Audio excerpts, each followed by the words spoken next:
Take বাংলার আরও একটা ভিডিওতে সবাইকে স্বাগত জানাই। বর্তমান সময়ে স্মার্টফোনের জনপ্রিয়তার সাথে সাথে স্মার্ট ওয়াচ বা স্মার্ট ব্যান্ডেরও খুব জনপ্রিয়তা বেড়েছে এবং প্রচুর কোম্পানি এখন নতুন নতুন প্রোডাক্ট রিলিজ করছে স্মার্ট ওয়াচ বা স্মার্ট ব্যান্ড। তো রিয়েলমির সাব ব্র্যান্ড ডিজো তারও একটা স্মার্ট ব্যান্ড নতুন লঞ্চ করেছে, সেটা ডিজো এস। আমাদের কাছে আজকে রয়েছে, সেটা আনবক্সিং এবং ইনিশিয়াল ইমপ্রেশন দেখব।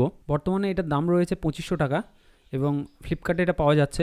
এই স্মার্ট ওয়াচের এমআরপি রয়েছে 3999 টাকা এবং এখানে 200 mAh একটা ব্যাটারি দেওয়া হয়েছে, যেটা 0.5 অ্যাম্পিয়ার 5 ভোল্টে চার্জ হবে, অর্থাৎ নর্মাল ইউএসবি পোর্ট আপনার চার্জের জন্য ব্যবহার করতে পারবেন। ইউএসবি চার্জার বা কম্পিউটার ল্যাপটপের পোর্টে আপনি কানেক্ট করে এটা চার্জ দিতে পারবেন। এই ব্যাটারি 10 দিনের ইউসেজ এবং 20 দিনের স্ট্যান্ড বাই টাইম ক্লেম করছে রিয়েলমি। এর প্যাকিংয়ে 7 দিনের ব্যাটারি ক্লেম করছে, যদিও ওয়েবসাইটে 10 দিনের ব্যাটারি ক্লেম করা হয়েছে। ওয়াটার রেজিস্ট্যান্স রয়েছে আপ টু 1.5 মিটার। এর মেন ফিচারগুলো হলো এর 4 সেন্টিমিটারের ডিসপ্লে, অর্থাৎ 1.57 ইঞ্চের ডিসপ্লে। এটা একটা এলসিডি প্যানেল রয়েছে 550 নিটের ম্যাক্সিমাম ব্রাইটনেসে।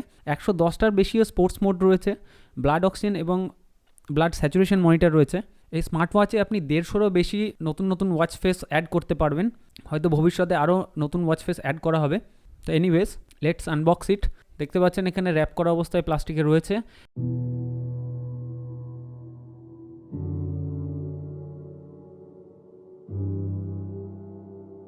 এবং এর সাথে কী দেওয়া হয়েছে যদি দেখি, একটা ইউজার গাইড দেওয়া হয়েছে। আপনারা যদি মনে করেন এখানে পজ করে এটা পড়বেন কি আছে, এখানে কিভাবে কানেক্ট করবেন সেই ব্যাপারে বলা আছে। যদি ভিডিওর পরবর্তী পর্যায়ে আমি এটা দেখিয়ে দেবো।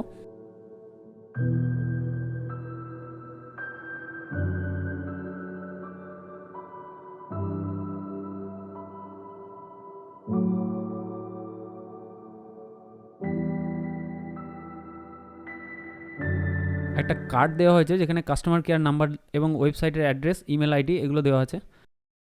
স্মার্ট ওয়াচটা চার্জ করার জন্য এখানে চার্জিং কেবল রয়েছে, একদিকে ইউএসবি পোর্ট এবং উল্টো দিকে ম্যাগনেটিক কানেক্টর রয়েছে চার্জ করার জন্য। কেবলের দৈর্ঘ্য খুব একটা বেশি নয়, তবে এখানে খুব একটা বেশি দৈর্ঘ্যর কেবল দেওয়া হয় না কোনো স্মার্ট ওয়াচের সাথেই, তার প্রয়োজনীয়তাই নেই। চার্জার দেওয়া হয়নি।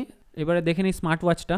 দেখুন, বাইরে থেকে বোঝা যাচ্ছে হালকা একটা কার্ভ রয়েছে ডিসপ্লে। এটা সাধারণত এই ধরনের স্মার্ট ওয়াচে দেখা যায় না। সাইডে মেটাল ফ্রেম এবং হালকা কার্ভ করা ফ্রেমটা, একটাই বাটন রয়েছে ডান দিকে।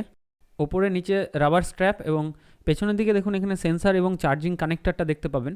রাবার ব্যান্ডের যথেষ্টই ভালো দৈর্ঘ্য এবং অনেকগুলো হোল আছে যাতে অ্যাডজাস্ট করতে পারেন, এবং এর এন্ডগুলো মেটালিক। পাওয়ার বাটনটা লং প্রেস করলে এটা পাওয়ার অন হবে। ইনিশিয়ালি পাওয়ার অন করার পরে প্রথমে আপনাকে ল্যাঙ্গুয়েজ চুজ করতে হবে, বাংলা ল্যাঙ্গুয়েজে কোনো অপশান নেই। সেকেন্ডলি, ডিজো অ্যাপ ইনস্টল করার জন্য এখানে কিউআর কোড দেখাবে। তো ফোনে এখন আমরা ডিজো অ্যাপটা ইনস্টল করে নেব প্লে স্টোর থেকে। অ্যাপ্লিকেশনটা ইনস্টল করা হয়ে গেলে ওপেন করলে কিছু পারমিশন চাইবে, সেগুলো আপনাকে দিতে হবে। তো এরপরে স্মার্ট ওয়াচটা চুজ করতে হবে। এবং ডিজো ওয়াচ এস একদম নিচের দিকে রয়েছে। এটা সিলেক্ট করলে আপনার লোকেশান সেট করার জন্য বলবে, যদি লোকেশান অলরেডি আপনার জিপিএস অন না হয়ে থাকে, এবং এরপরে ডিভাইসের নামটা দেখাবে। তো এটাতে ক্লিক করার পরে ওয়াচে দেখুন একটা নোটিফিকেশান আসবে যে আপনি ফোন থেকে এটা কানেক্ট করতে চাইছেন। তো বাইন্ডিং রিকোয়েস্টটা অ্যাকসেপ্ট করলেই ফোনের সাথে কানেক্ট হয়ে যাবে। এরপরে আরও কিছু পারমিশন অ্যাক্সেস চাইবে, সেগুলো আপনাকে অ্যালাউ করতে হবে।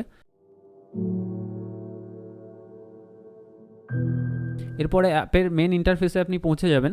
এখানে 3টে ট্যাব রয়েছে অ্যাপে, হোম, রেকর্ড এবং মি। অ্যাপটা আপনি অলওয়েজ ব্যাকগ্রাউন্ডে রান করার পারমিশন দিতে পারেন, তাতে আপনি নোটিফিকেশানগুলো এখানে অ্যাক্সেস করতে পারবেন স্মার্ট ওয়াচে। ডায়াল সেন্টার থেকে ডায়ালগুলো চুজ করতে পারবেন। আপনি ফিঙ্গার সোয়াইপ আপ করলে মেনু অপশানে আসবে এবং লেফট সাইডে সোয়াইপ করলে আপনি কুইক সেটিংসে যেতে পারবেন। স্ক্রিনটা খুবই গ্লসি রয়েছে এবং খুব স্লিপারি, তো অনেক সময় ইনপুট নিতে এখানে অসুবিধা হচ্ছে। পাওয়ার বাটন প্রেস করে ওয়েক আপ বা স্ক্রিনটাকে অফ রাখতে পারেন।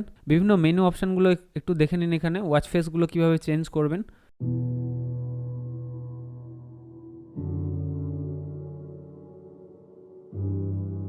এটাতে হার্ট রেট সেন্সার এবং অক্সিজেন মনিটর রয়েছে। অলরেডি এখানে রিডিং দেখাচ্ছে, যদিও আমার হাতে প্রপারলি এটা অ্যাটাচ করা নেই, মেবি এটা ফলস রিডিং। তো লেফট অ্যান্ড রাইটে সোয়াইপ করলে বিভিন্ন স্ক্রিনগুলো আসবে, ডায়াল এবং আপনার অ্যাক্টিভিটি, ক্যালোরি কাউন্টার এগুলো দেখতে পাবেন। অক্সিজেন মনিটরটা আমি চেক করবো এখানে, তার জন্য এটা আমাকে রিস্টে পড়ে নিতে হবে।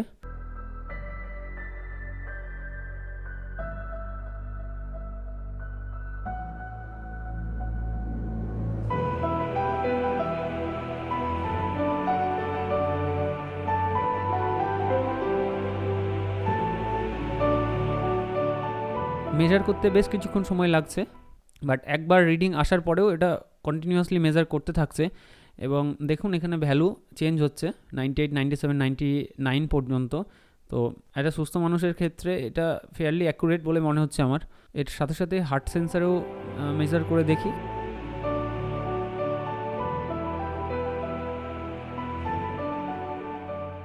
এখানে একটু মনে হচ্ছে ভ্যালুটা বেশি আছে, মেবি কিছুক্ষণ পর স্টেবল হবে।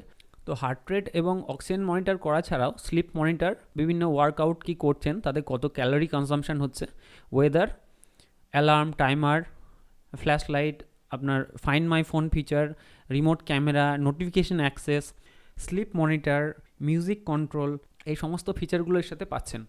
ওয়াচ ফেস বা ডায়ালটা চেঞ্জ করতে হলে ওয়াচ ফেস এবং ডায়ালটা সিলেক্ট করার পর সিঙ্ক ডায়াল অপশানে ক্লিক করুন এবং ফোনের সাথে কানেক্টেড থাকা অবস্থায় এখানে সিঙ্ক্রোনাইজেশন দেখতে পাবেন।